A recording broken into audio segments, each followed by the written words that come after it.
Welcome again. Red Devils tipped to pursue Jordan. Bookies have drastically cut the odds on Everton keeper Jordan Pickford joining United in January. It follows Andre Onana's blunder in the Red Devils' 4-3 Champions League loss at Bayern last Wednesday night. Coral cut the odds on England no one Pickford, making the move in the next transfer window from 6 January to 1 February. Coral's John Hill said, "It has been a tough start for Andre Onana at Manchester United. And after another costly error against Bayern Munich in the Champions League, we have slashed the odds on United reacting in January by signing England's #1 goalkeeper Jordan Pickford. Meanwhile, Varane and Mount I return. Raphael Varane and Mason Mount hope to be fit for Saturday night's Prem visit to Burnley. The centre-back and new midfielder have been out injured, but they are back in training after Wednesday's 4-3 Champions League defeat at Bayern Munich. While Ten Hag affected by takeover saga, ex-Red Devils striker Dimitar Berbatov fears the ongoing takeover saga has affected Erik Ten Hag, but not his United players. Current club owners the Glazers have still not agreed a sale as they reportedly hold out for $5 billion plus. Berbatov told Betfair, "I don't think the takeover will affect the players, but Erik Ten Hag and his management staff, as well as those higher up and closer to the owners who run the club, will be affected more than others. It will affect everybody differently. How you do your job, how you do your director's job, your manager's job, your scouting job. When there is an excuse for being slack, that can impact on the team and the performance on the pitch. Elsewhere, Onana's biggest blunder came 10 years ago. A massive gaffe spelled the beginning of the end of Andre Onana's first stint as a senior goalkeeper. The Manchester United star held his hands up after gifting Bayern Munich their opener as part of a poor display in Wednesday's 4-3 Champions League defeat. But 10 years ago, it was a row with a ref that cost Onana and his team. Onana, then 17, was on loan from Barcelona at Catalan side Odi Vista Alegre in the autumn of 2013, when disaster struck. Teammate Alberto Ejogo Owono said he had a big mistake in one game where he left his goal to argue about a decision with the referee. The other team took the ball quickly and scored an equalizer very late in the game. It became very tough for him. We all knew the situation had to stop, again and again. Maguire abuse at levels never seen before. United legend Steve Bruce is considering giving Harry Maguire a friendly ring after claiming abuse received by a defender has reached levels never seen before. Maguire, 30, finds himself an outcast at United after snubbing an exit over the summer. He endured a torrid previous campaign under Erik Ten Hag, making just 16 league appearances. The centre-back was then stripped of the United captaincy over the summer. And earlier this month, Gareth Southgate launched a passionate defense of Maguire after the defender was taunted by fans during England's 3-1 win over Scotland.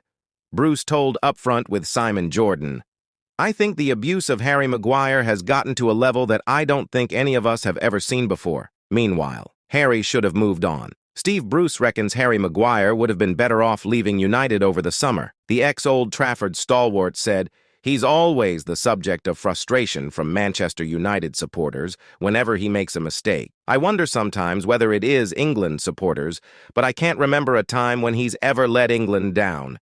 In fact, I think he's always done particularly well. It seems to be that everywhere he's going, maybe because he is getting stick so much at Old Trafford, that every ground is replicating it. It borders on ridicule.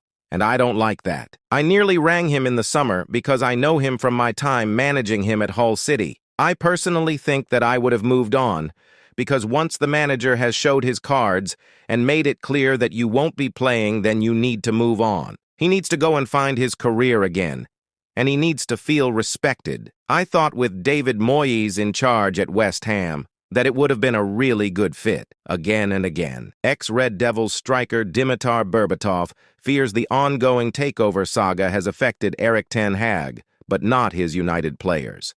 Current club owners the Glazers have still not agreed a sale as they reportedly hold out for $5 billion plus. Berbatov told Betfair, I don't think the takeover will affect the players, but Erik ten Hag and his management staff, as well as those higher up and closer to the owners who run the club, will be affected more than others. It will affect everybody differently. How you do your job, how you do your director's job, your manager's job, your scouting job, again and again. Manchester United ace Scott McTominay has been blasted by fans for refusing to fight for the badge. During the 4-3 loss at Bayern Munich last night, McTominay was slammed for not trying to win the ball back from Bayern after he had been on the pitch for just 10 minutes. United manager Erik ten Hag decided to sub on the midfielder in the 69th minute as his side were trailing 2 goals behind the Bundesliga champions. However, just shortly into his cameo, the 26-year-old lost the ball on the edge of the Bavarians' area and showed little urgency to win the ball back. Meanwhile, Manchester United legend Paul Scholes ripped into his former side's soft underbelly. He said that there is a weakness to them. There is a soft underbelly, and they do seem to collapse a bit when things are going wrong. They scored 3 goals, and that is good. But I felt Bayern could then turn it on and score another. I thought there was a big distance between the teams, in that second half especially. First half I thought they did well, but still conceded 2 goals through a lack of concentration. There is experience in the team, but I don't think it is being used. Concentration in Europe is so important. Once you concede 1 goal, it can turn into 2 and 3. None of those centre-halves are saying, "Look, Casemiro and Christian Eriksen, get in here." Are Casemiro and Eriksen saying to the wide players, "Come in next to me, let's calm the game down"? Meanwhile, Manchester United star Marcus Rashford was slammed by Stuart Pearce after the 4-3 loss to Bayern Munich. He said that United are under the cosh because too many of their players have jacked it in. Rashford half running back and Casemiro half running back. I'm not sure what Andre Onana said when he has a rant at Harry Maguire in the summer, but now is the time to have a rant at the back line, not just the back line, but the whole team. Too many players who have given up the ghost, and that is alarming. United are so off the pace, and they are lucky that Bayern have not been more clinical. On the other side, Manchester United legend Ole Gunnar Solskjaer claimed some players refused to train or play under him. Solskjaer's successor, Erik ten Hag, also insisted there was no good culture when he arrived at Old Trafford in May last year. I was very disappointed when some said they wouldn't play or train because they wanted out. When you have a group, you need everyone to pull in the same direction, again and again. Manchester United stars have been savaged in player ratings by German newspaper Bild after their loss to Bayern Munich. The German publication rates players between 1 and a 6, with 1 being the highest grade and 6 the lowest. Andre Onana, Lisandro Martinez, Victor Lindelof, Diogo Dalot, as well as Facundo Pellistri were all given damning scores of 5. Christian Eriksen and Sergio Reguilón were also scored lowly with 4s, and other starters, Rasmus Højlund, Casemiro, Bruno Fernandes, and Marcus Rashford, were given average scores of 3.